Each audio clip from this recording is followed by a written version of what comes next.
Good Monday morning.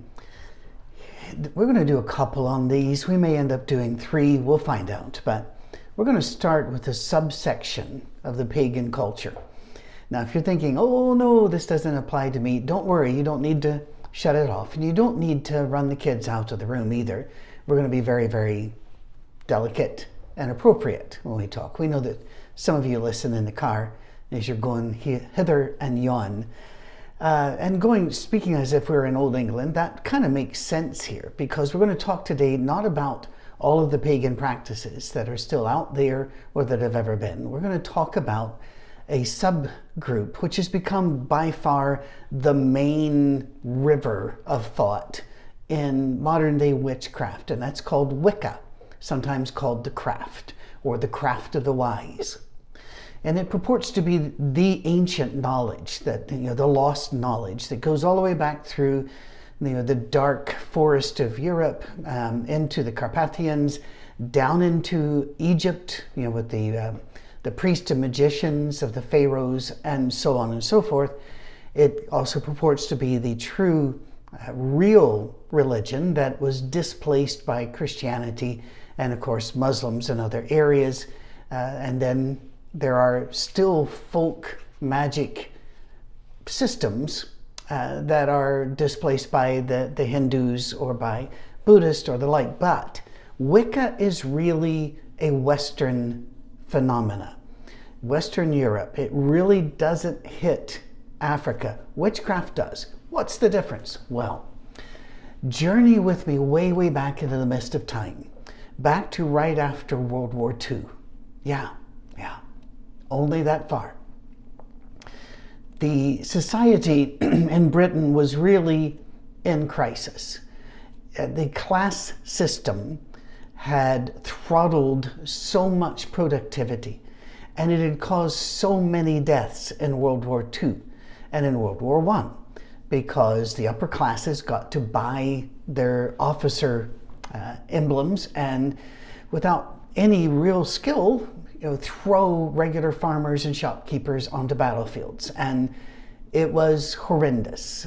Everybody knows the cost that the United States, is where I am right now, suffered and how many they lost. But you have no idea of how many people were lost and the grotesque injuries for which we had no antibiotics, we had no plastic surgery between World War I and up through World War II. It was awful. And while in America in the 50s, things were just kicking off. I mean, the economy was incredible. People were buying houses. They had things they had never dreamed of owning, like refrigerators and televisions. And it was really, really exciting. In Britain, rationing was still going on. You still had ration cards for how much you could get at the grocery, whether it's eggs or milk, and you also had ration cards for petrol, for tires for your car, things like this. It was pretty rough. Well, when society is in the blender, shall we say, and somebody's hit the puree button, people try to hold on to something. And as one person said, if people don't believe in God, they'll believe in anything. Eventually they will. And there were systems that had risen like this before, like theosophy, which we might do one time, but that would just be as a historical interest thing, because you would have a hard time finding theosophists around anymore. But they were a big deal for a very long time, and the upper classes really got into it as well. But a man named Gardner, Gerald Gardner, in the 1950s, created the system of witchcraft that you find when you go into occult bookstores, or if you were to go into a Barnes and Noble and go into the occult or New Age area, or if you go into Amazon and you get into that, and all these independent publishers, they all owe a tremendous debt or blame to Gerald Gardner. In 1954, he published the first books on what he claimed to be a refinding. And he had rediscovered, he'd pulled out of all of these different sources, all of these ancient sources, this form of true common people's religion, Wicca, which is not pronounced Wicca in Old English, but let us not quibble. It is amazing. This is being recorded right before Halloween, and you will see it far after Halloween. And it doesn't make me upset or anything, but I'll hear people talk about, the ancient time of Samhain, because they've heard a Greek or the Gaelic word now, and they're very, very excited. Almost all of this was pulled out of the imagination of Gerald Gardner, with a few sources that were not source material, but claimed to be quoting source material. It is a fantasy made up of the imagination of people who are strange. That's really the best way I can do it. In fact, he grabbed bits of occultist Western esotericism, the idea of, there's special secret knowledge out there that only the adepts can get. Where did we hear this before? The Gnostics. The Gnostics did the same thing. Paul had to wrestle with proto-Gnosticism, even though a lot of people say it didn't really get kicked off by then. There were parts of it that had. For example, the goddess idea, and that men were inferior and that we had to worship this sacred sex goddess. That kind of thing was already working its way in. Read the book of Corinth, 1 Corinthians or 2 Corinthians. You'll see shades of it. And you'll see shades of it, I believe, in 1st, 2nd, and 3rd John, if you look for them. You're going to find this was already on the march back then. And even back then, it was claiming to have knowledge, but no proof that you had knowledge. That's the thing. There's no historical background for Wicca that we can go to and say, here is the lineage. Now, I'm fully aware that some Christians try this as well. For example, the apostolic succession, which is taught in the Roman Catholic Church, the Eastern Orthodox Church, a different version, and different versions by other groups. And let me just underline here, we love our Catholic brothers and sisters. We have no interest in insulting them in any way. No, at all, period. They're our brothers and sisters. That said, we don't always have to buy what they claim is history in apostolic succession. In other words, that, for example, the Pope. And anybody the Pope who becomes a priest, who becomes a bishop, cardinal, whatever, under this Pope, there's an unbroken line all the way back to the apostles doing this sort of thing. Well, there isn't. But again, understanding that doesn't mean then that we throw away Christianity, because Christianity does have history, archaeology. It does have fulfilled prophecy. And sure, there have been myths propagated, and we wrestle about what to do with some scriptures. But there's just a whole lot of solid material backing up what we talk about. You move over to Wicca, nothing. The imaginations of Gerald Gardner and his self-styled high priestess, Doreen Valiente. What a great name.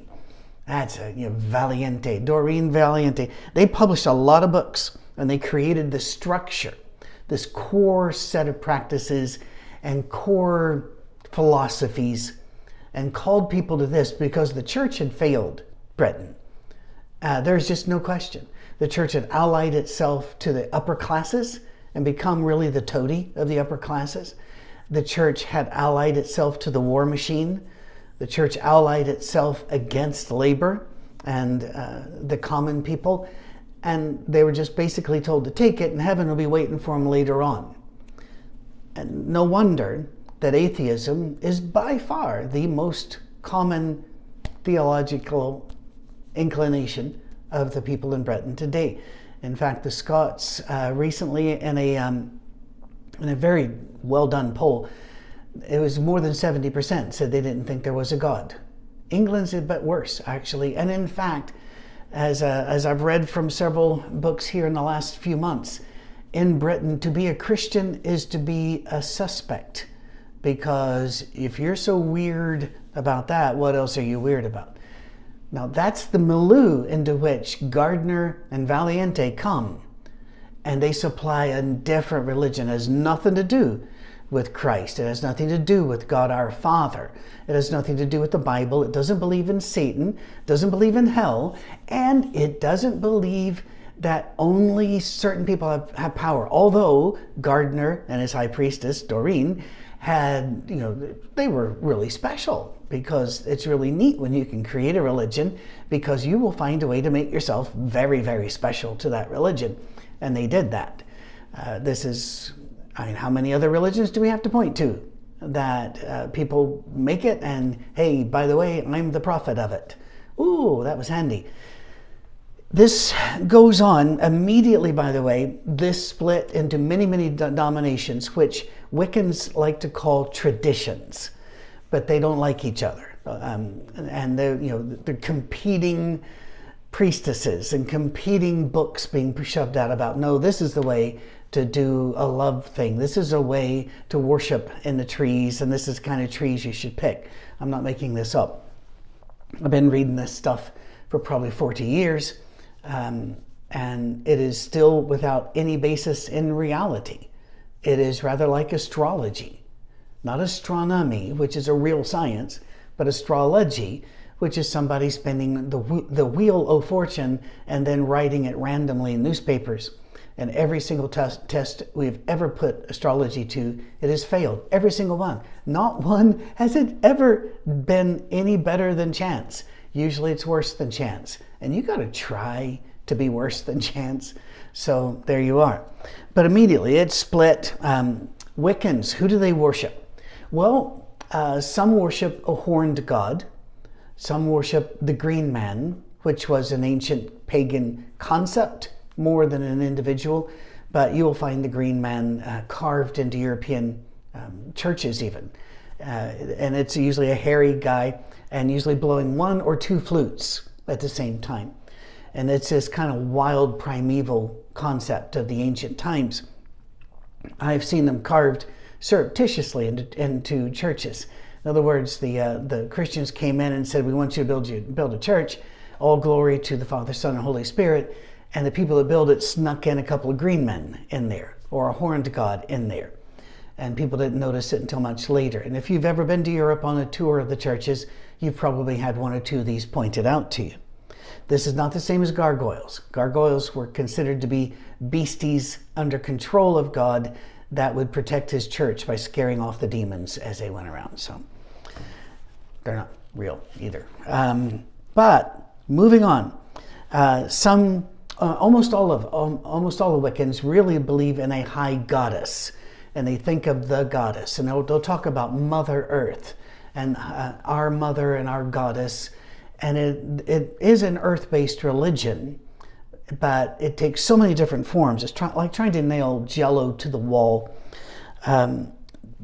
Most of them believe in two gods, but a male and a female. But they may not be real. They may actually be, to a Wiccan, representations of all the gods, including us, because God is in us and we are pantheistic. You will find polytheism, pantheism, monism. You will find goddess monotheism. I've never found a Wiccan who had a god monotheist. In other words, who believed there was one god and it was male. It's always female if there's one. If there are two, you might have a male. In fact, they usually have a male if there are two. Some Wiccans are actually atheist. They don't believe in any gods at all. What they believe in are some form of Jungian archetypes. Now, this will throw a lot of you. Carl Jung, and Jung is spelled J-U-N-G, was a contemporary of Freud, and he developed a whole different psychotherapy based upon archetypes. These ancient memories and types and symbols and metaphors that are in our brain genetically, that we inherited from our forefathers and their forefathers all the way back to the time where we were crawling out of caves or something.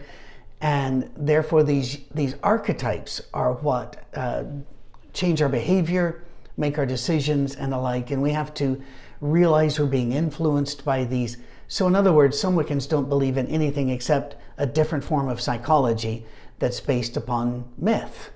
And Jung would say these are myths. These are not real things, but these are things that we have been told.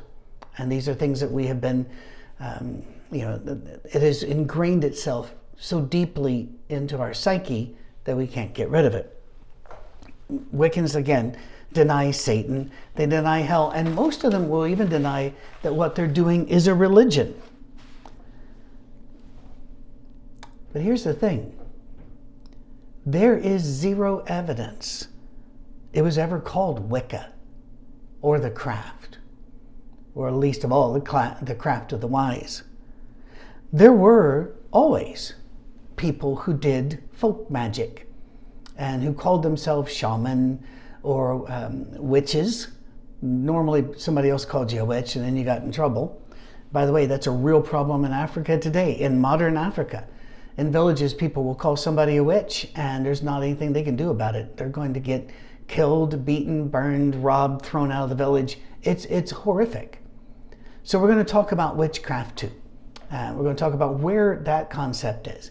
Because while Gardner and Valiente made this stuff up, there were folk magic traditions that people called witches, and the Bible actually refers to witches and does so in a way which seems very troubling to people's ears in 2023. So we're going to talk about that next week. But as for now, remember, Wicca and modern witchcraft is like theosophy and other religions of that time made up out of the imaginations of strange people. All right, we'll see you next time. Thank you for those who send in funds and allow us to eat and keep these things going and make a house payment. I mean, that's huge. It is absolutely huge. We are ever so grateful. Please share this. And if you have any questions, fire them off to me at patrick@oursafeharbor.com. Cheers.